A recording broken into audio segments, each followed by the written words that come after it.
Shalom, nous sommes le 14 mai 2022. Nous allons étudier le chapitre 23 de la Genèse. Et il est 23h22 dans le pays où nous sommes. Je commence à lire. Or Sarah vécut 127 ans, ce sont là les années de la vie de Sarah. Et Sarah mourut à Kiriath Arba, qui est Hébron dans le pays de Canaan. Que sa mémoire soit honorée et bénie. Amen. Et Abraham vint pour mener deuil sur Sarah et pour la pleurer. Puis Abraham se leva de devant son mort et parla aux enfants de Heth en disant : Je suis un étranger et un hôte chez vous. Donnez-moi la propriété d'une sépulture chez vous, afin que j'enterre mon mort et que je l'ôte de devant moi.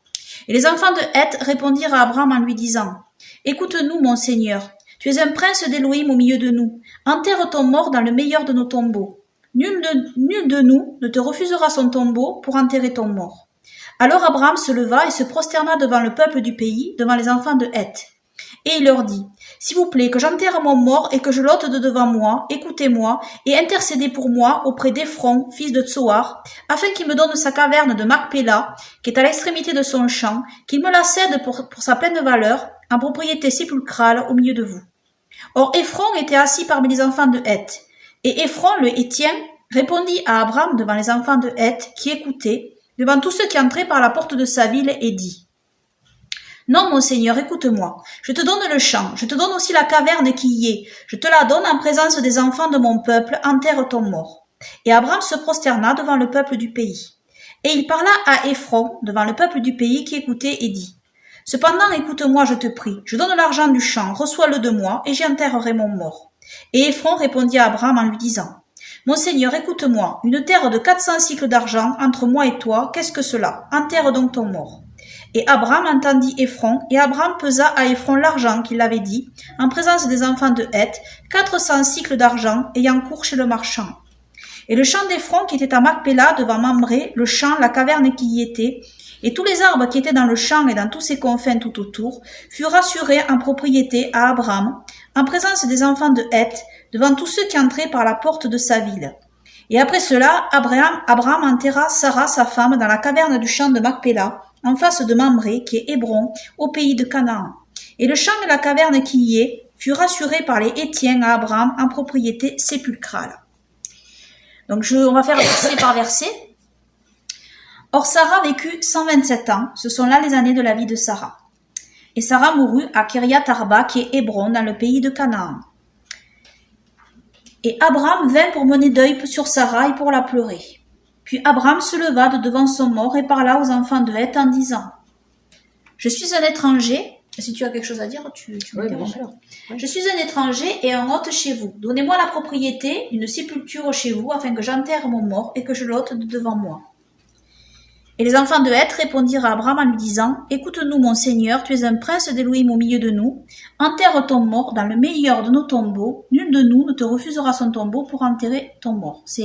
Alors ici, on voit quand même que Abraham refuse de prendre quelque chose d'eux gratuitement.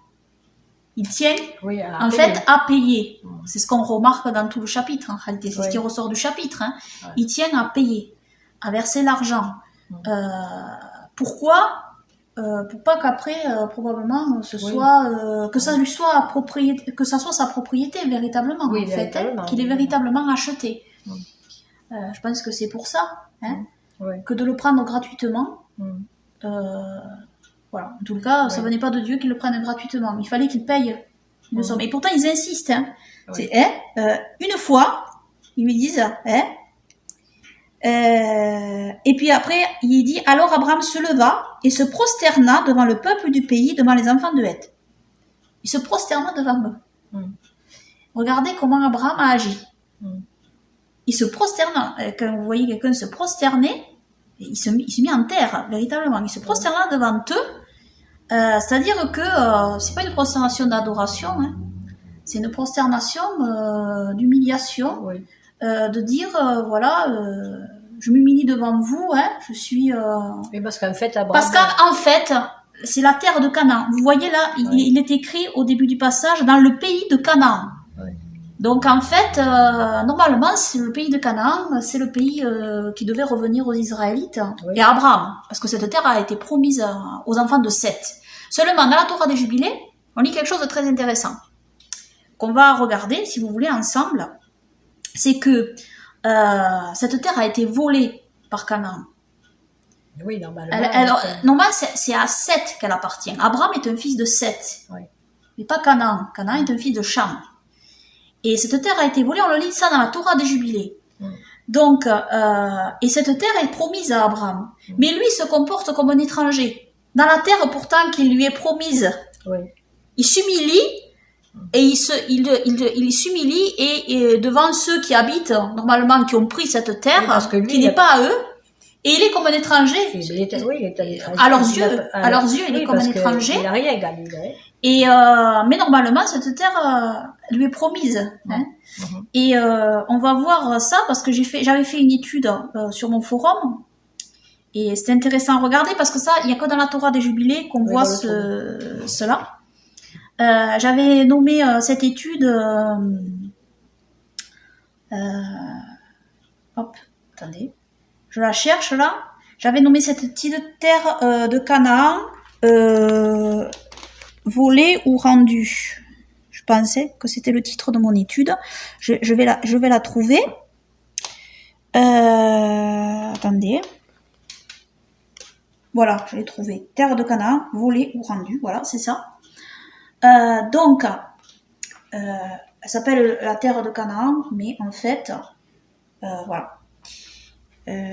Alors, on entend souvent les musulmans accuser les juifs d'avoir volé une terre qui n'était pas la leur à l'origine. Hein. Ils accusent ainsi la Torah de falsification, prétextant que celle-ci enseignerait de prendre la terre d'un autre peuple, alors que cette terre n'appartenait pas à l'origine à Israël, mais à Canaan, comme cela est mentionné dans la Bible. Mais en réalité, un fait important est mentionné dans le livre toraïque des Jubilés, qui n'est pas mentionné dans les autres livres de la Torah, et fait extrêmement important pour comprendre pourquoi Elohim a choisi la terre spécifique de Canaan pour Israël. En réalité, nous apprenons que c'est Canaan qui a volé cette terre et qui devait revenir... ah oui, pas à Seth, à Sem, pardon, je me suis trompée. J'ai parlé de Seth, excusez-moi, c'est Sem, hein, Sem. Hein. Abraham est fils de Sem, donc. Il est aussi fils de Seth, mais c'était à Sem que ça devait revenir. Hein. Nous disons dans le livre des Jubilés que Noah répartit par lot des territoires spécifiques à ses 3 fils, Sem, Cham et Japheth, en leur faisant promettre de ne pas prendre la terre qui leur était échue à chacun. Donc, on va lire Jubilés, chapitre 8, versets 8 à 22, pour bien comprendre. Et il appela ses fils, et ils s'approchèrent de lui, Noé donc, eux et leurs enfants, et il divisa la terre en lots pour que ses 3 enfants en prennent possession. Et ils tendirent leurs mains et prirent les cris du sein de Noah, leur père. Et sur les cris, le lot que Shem pouvait prendre en héritage pour lui et ses fils dans les générations d'éternité, échut au centre de la terre, à partir du centre de la chaîne de montagnes de Rapha, à l'entrée d'eau de la rivière Tina, et sa part s'étend vers l'ouest et traverse le milieu de cette rivière, et s'étend jusqu'à atteindre l'eau des abîmes, de laquelle cette rivière sort et verse ses eaux dans la mer Méate, et cette rivière se déverse dans la grande mer, et tout ce qui était vers le nord est à Japheth, et tout ce qui est vers le sud revient à Shem. Et sa part va jusqu'à Carasso, ceci est l'embranchement de la langue qui regarde vers le sud. Alors il y a beaucoup de noms qui sont donnés, on ne sait plus où c'est exactement. Moi j'ai essayé de reconstituer la carte, de retrouver les endroits. Bon, je pense avoir retrouvé certains endroits, disons, mais c'est pas sûr. C'est très difficile de retrouver. Hein.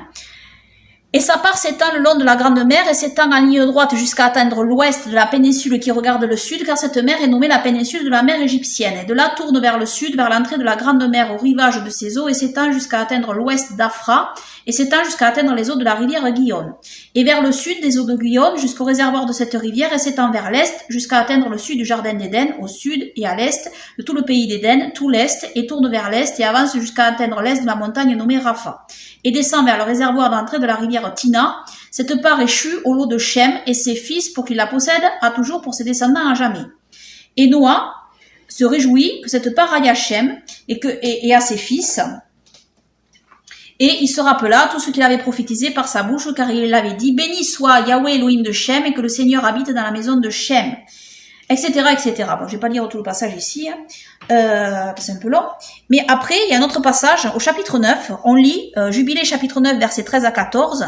Et voici les fils de Noah séparèrent entre leurs fils en présence de leur père Noah, et il les lia par un serment, engageant une malédiction sur chacun qui chercherait à saisir la part qui ne lui a pas été échue dans son lot. Et ils dirent tous qu'il en soit ainsi, qu'il en soit ainsi. pour eux-mêmes et leurs fils à toujours, à travers leur descendance, jusqu'au jour du jugement par lequel Yahweh Elohim les jugera avec une épée et avec le feu pour toutes les cruautés impures de leurs erreurs, avec lesquelles ils auront rempli la terre de transgression et d'impureté, de fornication et de péché. Alors, nous voyons ici le serment que fit prêter Noah à ses 3 fils. Il faut noter que Canaan est un des fils de Cham. On continue au chapitre 10, après la dispersion de Babel, donc Jubilé chapitre 10, versets 30 à 36. Au début de la première année de la 4e semaine du 34e jubilé, ils furent dispersés du pays de Shinar, et Cham et ses fils allèrent dans la terre qu'ils devaient occuper, qu'il acquit comme sa portion dans le pays du sud. Et Canaan vit que le pays du Liban jusqu'à la rivière d'Égypte était très bon, et il n'alla pas dans le pays de son héritage vers l'ouest, qui est vers la mer, et il habita dans le pays du Liban à l'est et l'ouest de la frontière du Jourdain et à la frontière de la mer. Et Cham, son père, et Couch et Misraïm, c'est l'Égypte, Misraïm, ses frères lui dirent, « Tu accapares un pays qui n'est pas le tien et qui ne t'est pas échu dans ton lot. Ne fais pas ça, car si tu fais ça, toi et tes fils tomberont dans le pays et seraient maudits de révolte, car tu accapares par révolte, et par révolte tes enfants tomberont, et tu seras toujours déraciné à jamais. N'habite pas dans l'habitation de Shem, car cela revient à Shem et à ses fils dans leur lot. Maudit sois-tu et maudit seras-tu devant tous les fils de Noah, selon la malédiction par laquelle nous nous sommes engagés par un serment en présence du juge saint et en présence de Noah, notre père. Mais il ne les écouta pas. Et habita lui et ses fils dans la terre du Liban, de Hamath jusqu'à l'entrée de l'Égypte, jusqu'à ce jour. Et pour cette raison, ce pays est appelé Canaan. Donc Canaan a donc volé la terre qui n'était pas la sienne. Et Elohim l'a donc rendue à Shem, par Israël, son serviteur, car Israël est aussi sémite. Il a promis à Abraham, qui est aussi sémite, à sa descendance. Et Elohim a rendu justice devant Noah par son serviteur Israël. Yahweh, notre Elohim, a ainsi rendu la justice. Voilà. Et nous voyons que Satan, l'adversaire, s'élève toujours contre cela, notamment par le biais des Philistins, des Palestiniens qui sont issus de Misraïm, les Égyptiens, fils de Cham, mélangés avec l'islam, les musulmans, etc. aujourd'hui.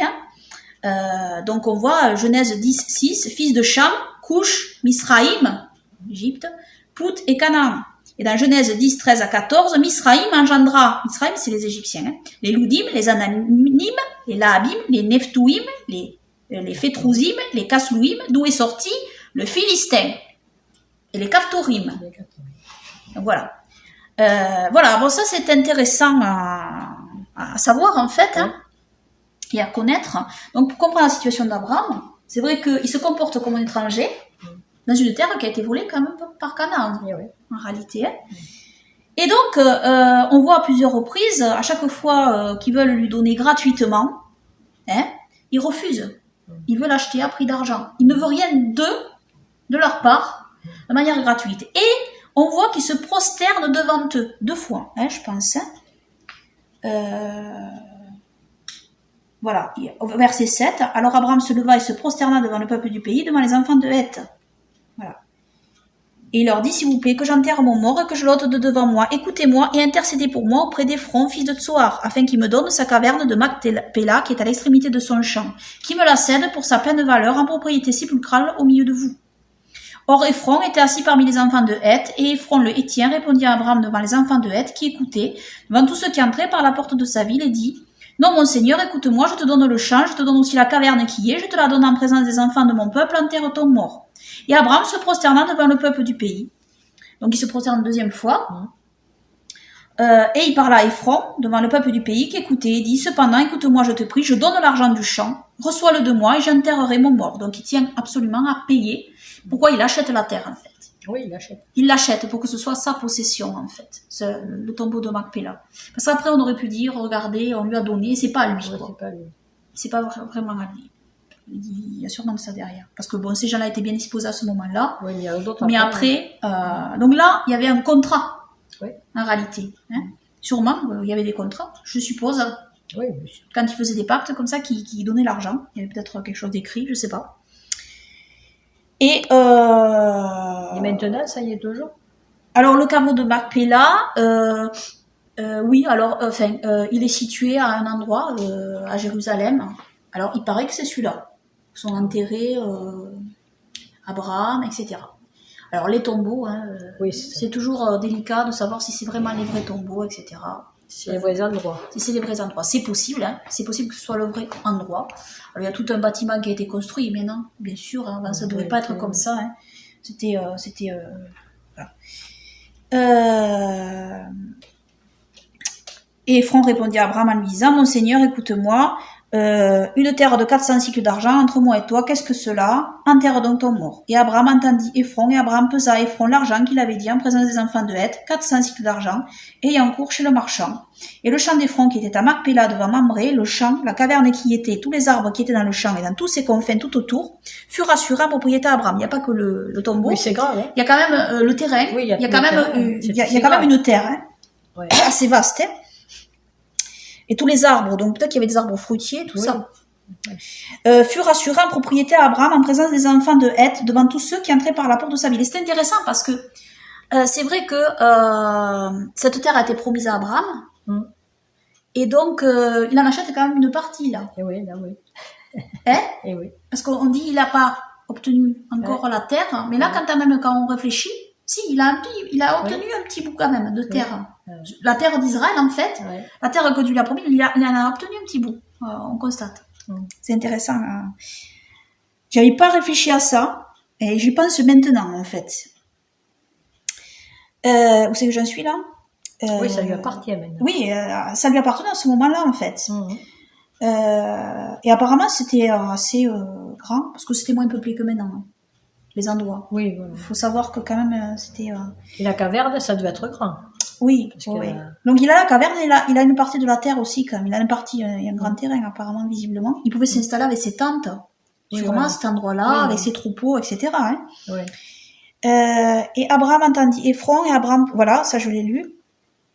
Et un cours chez le marchand. Et le champ d'Ephron qui était à Macpéla, devant Mamré, voilà, ça je l'ai lu, fut rassuré en propriété à Abraham en présence des enfants de Heth devant tous ceux qui entraient par la porte de sa ville. Et après cela, Abraham enterra Sarah sa femme, dans la caverne du champ de Macpéla, en face de Mamré, qui est Hébron, au pays de Canaan.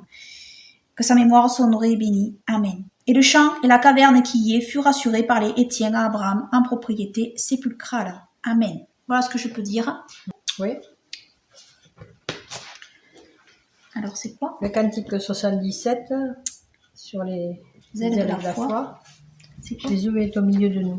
Alors, Yeshua est au milieu de nous, son regard s'abaisse sur nous, sa douce voix l'entendez-vous? Je veux vous bénir tous, je veux vous bénir tous, sa douce voix l'entendez-vous? Je veux vous bénir tous. Yeshua est au milieu de nous, son regard s'abaisse sur nous, sa douce voix l'entendez-vous? Je veux vous sauver tous, je veux vous sauver tous, sa douce voix l'entendez-vous? Je veux vous sauver tous. Yeshua est au milieu de nous, son regard s'abaisse sur nous, sa douce voix l'entendez-vous? Oh, je vous aime tous, oh, je vous aime tous, sa douce voix l'entendez-vous? Oh, je vous aime tous. Amen. Amen. Gloire à Yahweh, gloire à Yeshua. Amen.